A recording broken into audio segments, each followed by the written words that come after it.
Hey guys, അപ്പോൾ ഇന്നൊരു മീൻ കറിയുടെ റെസിപ്പി കേട്ടോ.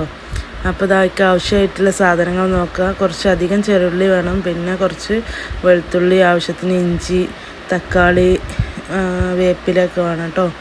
അപ്പോൾ ഇതാ ഇഞ്ചിയും വെളുത്തുള്ളിയും ചെറുള്ളിയൊക്കെ അരച്ച് പേസ്റ്റാക്കി വെച്ചു. പിന്നെ നമ്മളെ ചട്ടി അടുപ്പത്ത് വെച്ച് നല്ല മൺചട്ടിയിൽ വേണം കേട്ടോ ഉണ്ടാക്കാൻ, അപ്പോൾ അതിൻ്റേതായ ടേസ്റ്റ് ഉണ്ടാവുള്ളൂ. പിന്നെ അതാ വെളിച്ചെണ്ണ ഒഴിച്ചു, കടുക് ഉലുവയും കുറച്ച് ഇട്ടു, പിന്നെ കറിവേപ്പിലിട്ടു. അത് കഴിഞ്ഞപ്പോൾ നമ്മൾ ചതക്കി വെച്ച സാധനങ്ങളൊക്കെ ഇട്ടു കേട്ടോ. പിന്നെ അതിൻ്റെ പച്ചമണമൊക്കെ ഒന്ന് മാറി വരുമ്പോൾ തക്കാളി ഇട്ട് കൊടുക്കുക.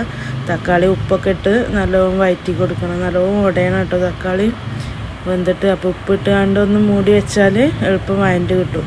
അതങ്ങനെ നമ്മൾ തക്കാളിയും ഉള്ളിയൊക്കെ നല്ലോണം വഴണ്ട് വന്നിട്ടുണ്ട്. ഇനിയൊക്കെ ആവശ്യമായിട്ടുള്ള പൊടികൾ ഇട്ട് കൊടുക്കുക. ഇവിടെ ഞാൻ ഉപയോഗിക്കുന്ന മഞ്ഞൾപ്പൊടിയും മല്ലിപ്പൊടിയും മുളകും പൊടിയും മാത്രമാണ് കേട്ടോ. അപ്പോൾ പൊടികൾ നിങ്ങളെ ആവശ്യത്തിനനുസരിച്ച് കൂട്ടിയും കുറച്ചൊക്കെ നിങ്ങളെ ഇഷ്ടത്തിന് ഇടുക. പിന്നെ പൊടികളൊക്കെ ഒന്ന് മൂത്ത് കഴിഞ്ഞിട്ട് അതിന് ആവശ്യമായിട്ടുള്ള കുറച്ച് വെള്ളം ഒഴിച്ച് കൊടുക്കുക കേട്ടോ. പുളിവെള്ളമൊക്കെ ഒഴിച്ചതിൻ്റെ അതിന് മിസ്സായതാണ്, വീഡിയോ ഞാൻ എടുത്തിട്ടുണ്ടായിരുന്നു, അത് കട്ടായിപ്പോയി. അപ്പോൾ നിങ്ങൾ പാകത്തിന് വെള്ളം നോക്കിയിട്ട് ഒഴിച്ച് കൊടുക്കുക. പിന്നെ അതാ കേക്ക് വെച്ച് നല്ല കുഞ്ഞായില്ല കുട്ടികളുണ്ട്, അതൊക്കെ ഇട്ട് കൊടുത്ത് തിളച്ച് വരുമ്പോഴാട്ടോ ഇട്ട് കൊടുക്കേണ്ടത്. അങ്ങനെ നല്ലോണം വെട്ടി തിളക്കണമൊക്കെ ഉണ്ടായിരുന്നു. അപ്പോൾ അത് മൂടി വെച്ച് കുറച്ച് നേരം മൂടി വെച്ച് വേവിക്കുക.